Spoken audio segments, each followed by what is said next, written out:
Jadi ikhwani fiddin, azakumullah. Ini masalah tauhid, masalah asas.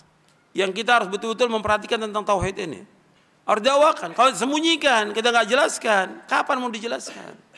Orang sering menunda, nanti dulu, nanti aja, belum waktunya. Tauhid yang dijelaskan oleh para anbiya wa rasul, itu pertama kali mereka dakwah. Karena tauhid sesuai dengan apa?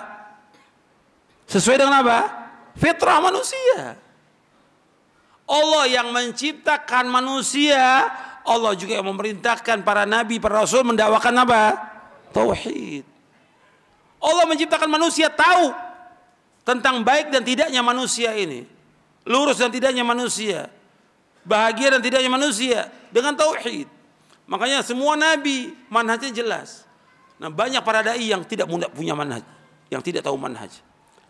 Manhajul anbiya fi da'wati ila Allah at-tauhid fi al-hikmah wal aql. Manhajul anbiya fi da'wati ila Allah tauhid fi al-hikmah wal aql. Manhajnya para nabi dan para rasul semuanya sama, memulai dakwah dengan tauhid. Itulah dakwah yang hikmah. Dakwah yang dikatakan dakwah yang hikmah, menjelaskan tentang tauhid, menjelaskan tentang syirik, itu hikmah. Dianggap oleh sebagian masyarakat dakwah tauhid dakwah apa? Keras, tidak hikmah. Lantas yang hikmah bagaimana? Mengikuti masyarakat. La haula wala quwwata illa billah. Ya rusak agama ini. Masyarakat awam nggak punya ilmu. Tadi saya sebutkan sifat manusia apa? Bodoh. Kok ngikuti orang bodoh? Dia dikasih sama Allah sedikit ilmu, sampaikan ilmu itu kepada manusia. Jelaskan. Susah memang. Banyak cemoohan, harus sabar. Daripada Allah sebutkan, fama asbarahum 'alan nar. Kok mereka sabar dengan masuk neraka? Mendingan sabar di dunia dengan celaan, cacian, tetap untuk memperjuangkan tauhid. Daripada nanti dimasukkan ke neraka. Berapa tahun dimasukkan neraka? Jutaan tahun. Kok sabar? Nggak sabar 60 tahun dakwah ini nggak sabar. Celaan, cacian, makian dihalangi dakwah ini. Masjid dihalangi, jalan terus dakwah. Nggak boleh berhenti dakwah ini. Ini dakwah benar, sesuai dengan fitrah manusia. Orang betul akan memadamkan cahaya ini, tapi Allah, orang akan memadamkan cahaya ini, tapi Allah akan tetap menghidupkan dakwah ini. Nggak boleh berhenti.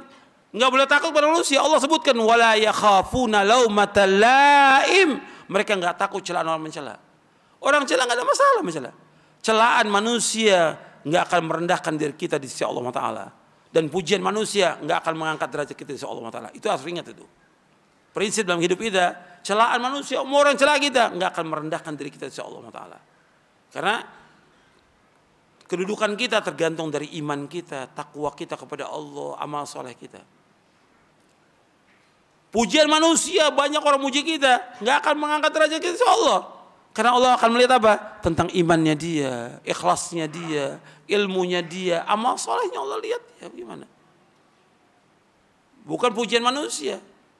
Tapi dakwah ini harus jalan. Makanya antum lihat, para nabi dan para rasul dipuji atau dicela oleh umatnya? Dicela. Kita nggak mengharapkan celaan manusia. Tapi kita tetap wajib mendakwakan dakwah ini. Kita ingin cari redhonya siapa? Allah, bukan redhonya manusia. Nabi Muhammad SAW ketika Nabi belum mendakwakan dakwah tauhid, dipuji nggak Nabi? Dipuji, disanjung. Tapi ketika Nabi mendakwakan dakwah tauhid, dicela Nabi, dihina, diejek, dilecehkan, dilempari dengan batu, sahabatnya disiksa, sampai ada di antara mereka yang dibunuh. Kenapa? Tauhid. Bukan mempertahankan segala macam, bukan. Bukan mempertahankan partai, bukan. Bukan mempertahankan ormas, bukan. Bukan mempertahankan suku, bukan.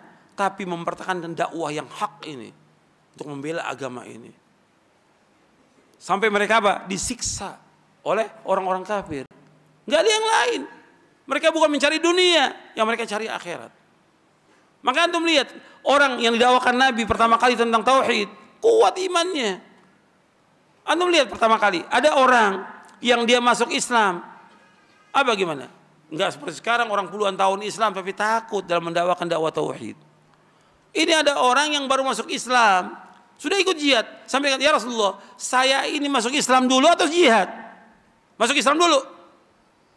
Kemudian masuk Islam jihad ya. Bersama Nabi SAW. Jihad, kemudian ditaklukkan satu benteng dari orang-orang Yahudi. Kemudian dibagi dia. Dibagi apa? Ghanimah. Ketika dia terima ghanimah. Bukan ini yang saya harapkan. Ini orang pertama kali baru masuk Islam. Bukan ini yang saya harapkan. Yang saya harapkan, saya dipanah di sini, kemudian saya syahid, saya masuk surga. Tahu tujuan hidupnya itu, baru masuk Islam. Orang Islam yang sekian lama nggak tahu tujuan hidupnya kemana. Orang Islam harus tahu bahwa tujuan hidupnya jannah, surga yang dia tuju. Makanya dia terus maju lagi, kata Nabi, mudah-mudahan benar apa yang dia ucapkan. Maju lagi ke medan perang, betul terpanah di sini syahid. Aku akan jadi saksi di hari kiamat, kata Nabi SAW. Dia beramal sedikit, tapi paham dia tentang tauhid. Tahan. Yang membuat mendorong dia untuk mati syahid, iman dia kepada Allah Taala. Dan iman dia bahwa sesudah dunia ini ada yaumul akhir, ada sorga, ada neraka. Yang diharapkan sorga.